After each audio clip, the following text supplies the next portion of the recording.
I think the biggest thing that we do is we take the fear out of healthcare. Okay. Right?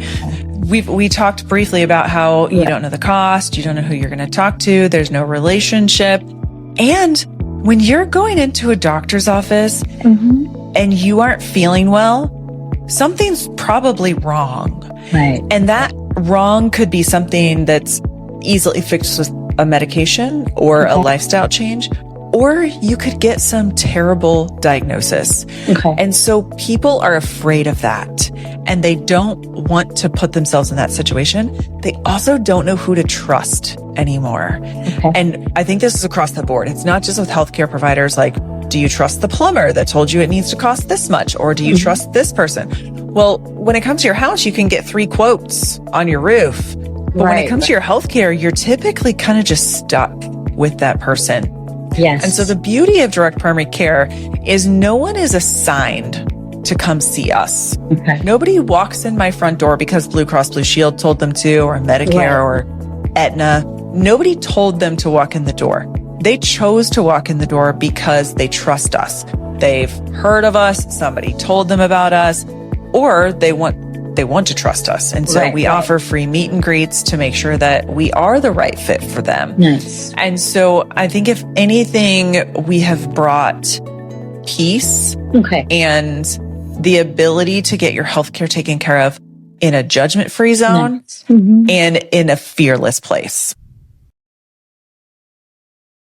In the beginning, it was a challenge because my faith was not where it needed to be. So it was a challenge, and it was a lot of why me? Why do I have to go through this? Why am I the one? You know, it seems like something's always happening to me. But I finally got to the point where I was like, why not me? Why can't it be me? Yes. You know, why shouldn't it be me? And once I got that mindset of he's testing me so that I can help somebody else go through something. And if I apply this to my business, then imagine how many lives can be touched. So as I was going through things, I was like, how can I add this to my AL publishing and consulting? How can I give a message out? How can I talk to my clients to encourage them? And it's okay for me to encourage them because I've been through a lot. So I am an encourager. I love to say, at the end of the day, it's a light at the end of the tunnel. And you can walk through the darkness. But the closer you get to your purpose, the darker it's going to get. It's going to get darker before it gets lighter. And when you're at that darkest moment and you cannot even see in front of your face, that's when you know you're at your breakthrough. And if you go ahead and take that next step that you're so afraid to take, you'll see the light. But if you're back here and nobody's helping you and nobody's guiding you and nobody's showing you that you can do it, you're not going to take that step and you're going to stay in that darkness. And I want to be the one that says, take that step, that light right there. I see it for you. Now you have to see it for yourself. And that's where I get my resilience, I get from, and that's where I get my hope and my joy from, because I've been in the darkness more than once. I've been at my lowest low, but every single time, no matter what it is I've asked God for, I've never been denied, ever. Mobile phones, laptop, franchise location in Wake Forest, North Carolina. Yes, indeed. But, you know, with that, right, the need for AI, an automation at that time, AI was around, but not the way it is right now. So we automated a lot of workflows. We took what corporate gave us and we put it on steroids. We were managing our own ads and, you know, running ads locally, driving that to automation, signing people up, having specials, all sorts of things that, you know, I was building out, and, you know, started to spread that to other franchisees and said, oh yeah, you can use this. feel free, give it a shot. And that spread into other industries, right? So we've got friends, have companies in various industries, and it's like, okay, well, maybe this can apply here. Maybe you can set something up to automate the intake. Maybe you can set something up to automate, those mundane tasks, repetitive tasks. Things grew more and more. The other side of the business is IT wise, right? So we can get you, Amazon, AWS, cloud storage, Google, plans, all that good stuff, fiber lines for your physical businesses. So that's there as well. But the majority of what we do now is, AI and automation. So that's where the journey began. Just starting there with automations. I'm a huge proponent of go high level, cause it's extremely affordable. And, we backplane a lot of our things off of that. Of course, importing, custom builds and using big boy technology. Most people don't, right? I don't even like to talk tech. I like to talk results and what it gives you, right? So yeah. Yes, indeed. They have workshops, like units that are fitted out so that you can keep all your garage tools, your woodworking stuff there and use it there in the facilities, and they'll have power that you can use, and so you don't have to take up your garage at your house for all of your project stuff. Nice.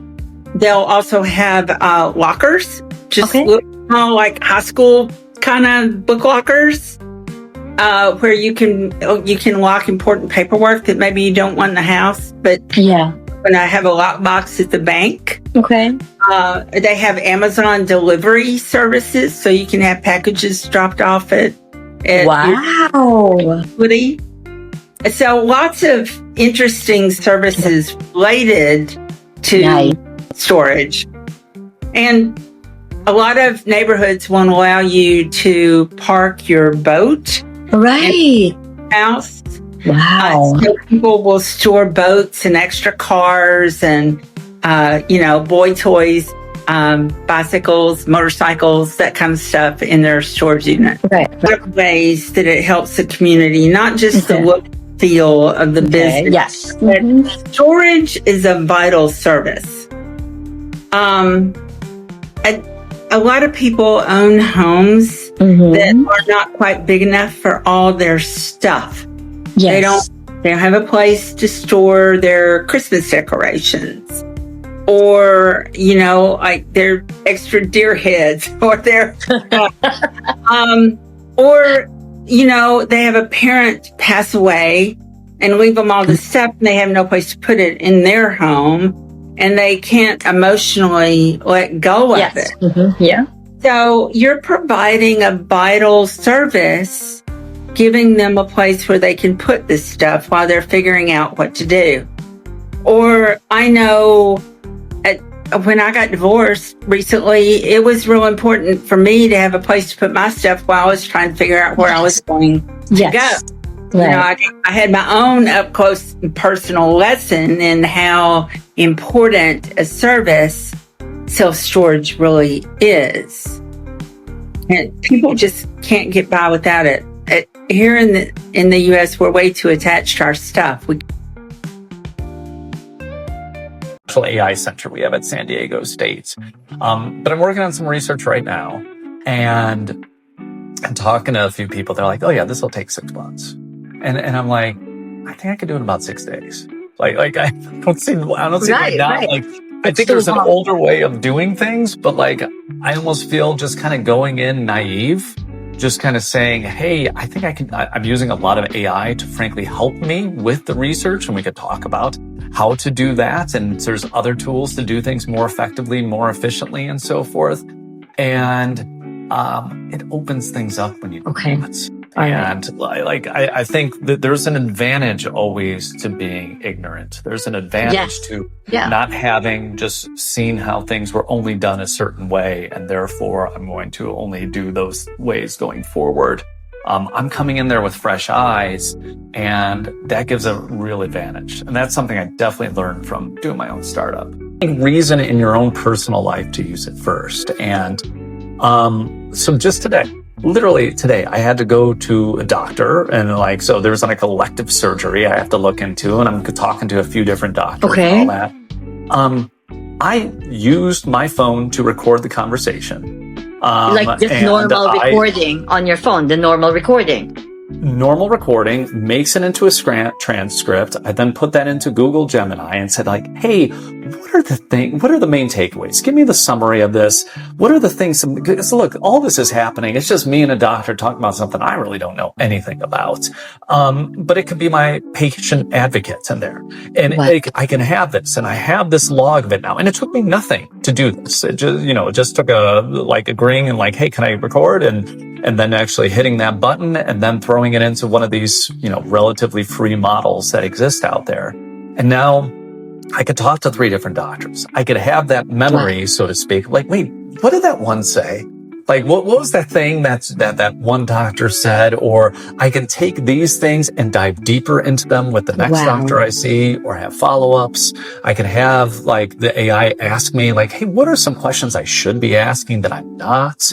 What did I miss in this thing? And so I did this for something personal. You could apply this to practicing for an interview, working on your sales pitch. You could do just about anything in the workplace you could do with these type of models. And that was literally this morning. That was one thing that I was using them. As a coach, as you know, but also incorporating positive psychology techniques with my clients.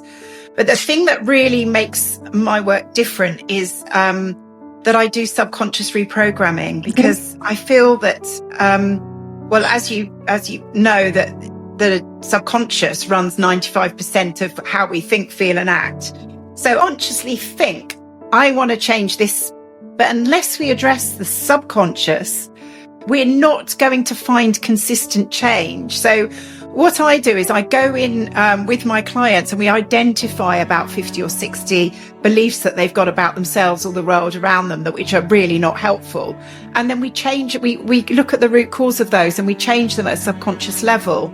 So that's what I start with my New Life Midlife program. I start off by the first few weeks is just changing those subconscious beliefs into something far more powerful.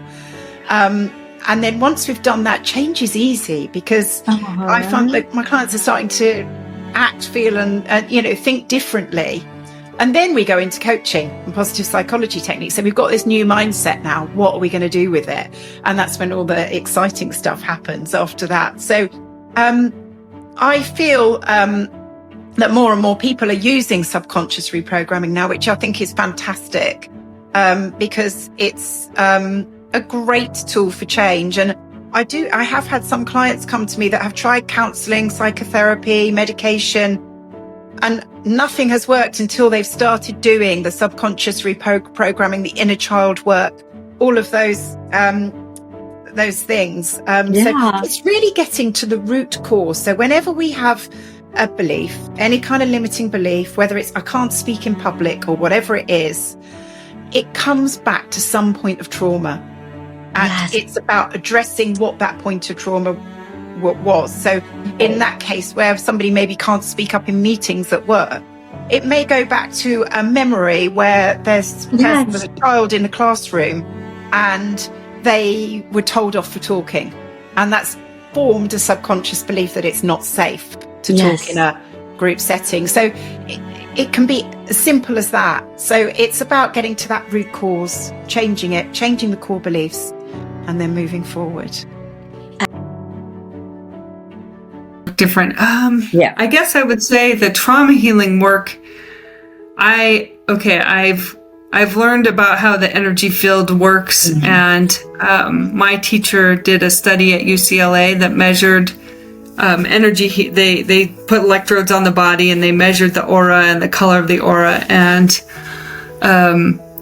they could tell that they measured a phenomenon called the DC field effect, which is a direct current shift. So when your body gets filled with enough energy, the aura will kind of expand and do something like a little bit like a supernova. It'll kind of like send off a big Wait, is that in a good way or in a bad way? Like you're saying? Well, okay. It can be good or bad. So when you have a traumatic experience, your aura does the same thing. It has this like DC field effect. And what happens in a trauma is if you're not able to deal with it, I don't like my car accident, you know, I went into shock. If you're not emotionally able to deal with it, that trauma will be stored in your aura or in your body until a time where you can deal with it. But the DC field effect, when you're getting a healing, it can basically, when you're running energy and create that effect, it can allow the trauma to like release and then process. Yeah. Okay. So you can actually, it's a frequency thing. So if you hit the same frequency and amplitude of the traumatic experience, you can create this DC field effect and allow the trauma to release, and then that allows the person to remember it and integrate it.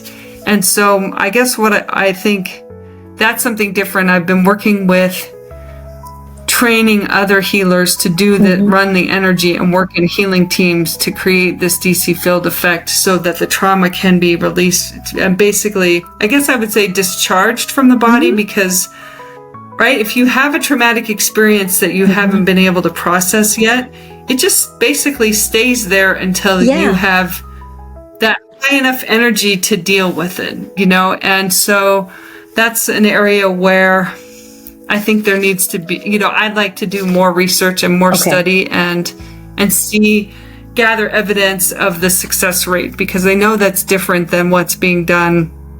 You know, I do neurobilateral processing, which is more of a psychological healing technique of processing the traumatic memories, but I do direct primary care. I do a lot of aesthetics, like a holistic approach to it, and I do weight loss and all of this. So let me tell you about a patient I had. She came in as an initial consult, and she just came in for, you know, Botox, right? So sat her in the chair and then we talked. So I don't just do the procedure. I talk to you and I find out about you. I want to know you because we got to connect if we're going to do anything. So we talk, and then, you know, she's comfortable, I'm comfortable, we do the procedure, but then we talk more about her, like, you know, what's going on with her. And she goes, well, you know, haven't been losing weight, you know, and she just goes on about all of the problems she's having with her weight loss. And me being a physician, I kind of just ask further questions, you know, so I kind of ask about her medications and all of this, and I find out one medication which can cause weight loss. I said, listen, talk to your doctor about this one. Let's see what they say. And this time she was trying to date. She's not confident with herself. She's just, you know, trying, but is not very confident. She's got sisters who are very, very gorgeous, and she's comparing herself. So we made a treatment plan for her skin. We said, okay, look, this is for the skin. This is what we're going to do. And then for your weight, so let's start with, you know, nutrition, whatever. We talked about it. During that one consultation, we did a lot of talking. After a few months, like, you know, she did go to her doctor, she did change her medications, and she kept in touch with me about everything. So I was kind of her, like, her therapist, her primary care, everything in that one chair, you know? So she loved it. She loved coming in, not just to get a procedure done, but to talk, you know? And that's very powerful, like, you know, knowing someone. I know every of my patients' stories. Like, I know what they've said 10 years, like 5 years ago. What they've said, I know, and I talk to them about it. And they love that. And that's connecting. So she was very comfortable coming in. And eventually she did lose weight. She did eventually get married. So it was just so powerful. And she, you know, she invited me to the wedding. I couldn't go for it. But, you know, the power of words, and the power of being empathetic. It's just not treat the person, but treat them as like a person, not just at the outside or just the inside. You got to treat them as a whole. So that was very powerful, just seeing that progress and just having them come back. You know, I've got patients who come back all the time because I treat them like how I would my sisters or my family, you know, so I do have a good connection with whoever comes in that chair. So yeah, that was very impactful, and I hope to serve the community that way for much longer.